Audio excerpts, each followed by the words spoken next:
here's a story from The World. A few months ago, in April, India slid up from second place and overtook China to become the world's most populous country.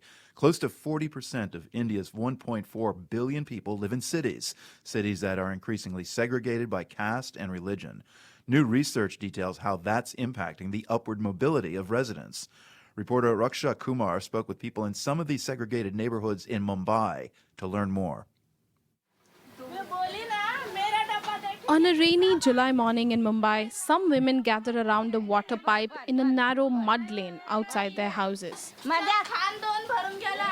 They argue over who gets how much water among them.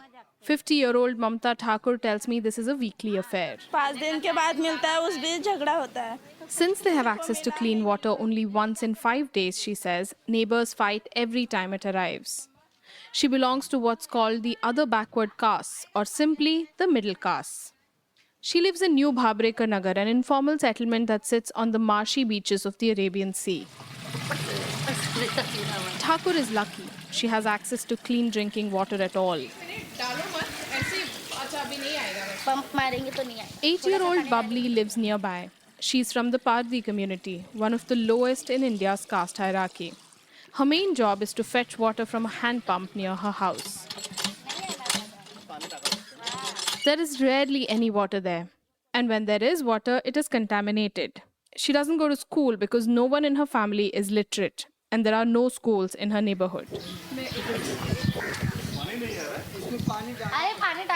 Social worker Sachin Nachnikar stands on a low wall that separates Thakur's and Bubbly's neighborhoods. ये new Babrekar नगर है और ये अंबुजवाड़ी है पूरा. He explains that since the government recognizes Thakur's neighborhood as a slum, it is required to provide water, roads and electricity, even if it does a poor job of providing the facilities. But Bubbly's house is a large neighborhood called Ambujwadi that does not find itself on the city's map. Ambujwadi is a motley group of temporary shelters that houses more than 70,000 people, mostly from India's lowest castes and Muslims. Half of the road is eaten up by solid waste, garbage that people have thrown on the street, and the other half of the road is not constructed, so it's literally mud. Researchers say where you live in Indian cities like Mumbai mostly depends on which community you belong to and how rich you are. Mumbai is not without its fancy neighborhoods with tall buildings, roads with big cars, uninterrupted water supply, and massive shops flaunting big international brands. But then, most communities that get to occupy it have generations of privilege. Housing segregation here is deep-rooted and complicated, even though a typical Indian city is cosmopolitan. It's cosmopolitan, it's diverse. Naveen Bharti teaches at the Indian Institute of Technology, Bombay.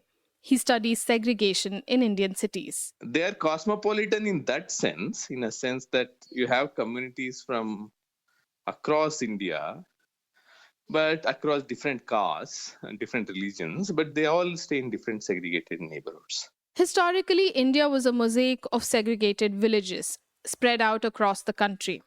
Even today, Indian villages are divided along caste lines.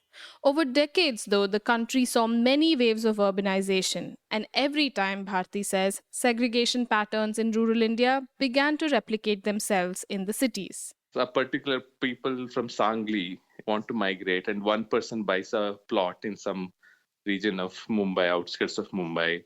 He or she will invite other people from his community to buy land around him.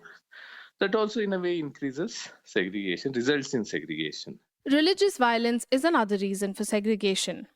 Mumbai, on the outskirts of Mumbai, has one of the largest concentrations of Muslims in India. Shireen Dalvi is a translator and publisher who lives in Mumbai. She says her young nieces and nephews have a tough time getting loans from banks or jobs when their resume says they live in Mumbai. Mumbra के नाम देखकर उनको कोई private job नहीं देते हो तो जब उनको जॉब नहीं देते Without access to good education, employment or credit, generations of people continue to remain marginalized, says Dalvi. Economist Sam Usher teaches at the Imperial College in London. He recently published a study on housing segregation in India that shows how it perpetuates inequality. A neighborhood that's entirely Muslim is almost half as likely to have a government secondary school as a nearby neighborhood that has no Muslims in it. His study also shows that access to health facilities are fewer in majority lower caste neighborhoods.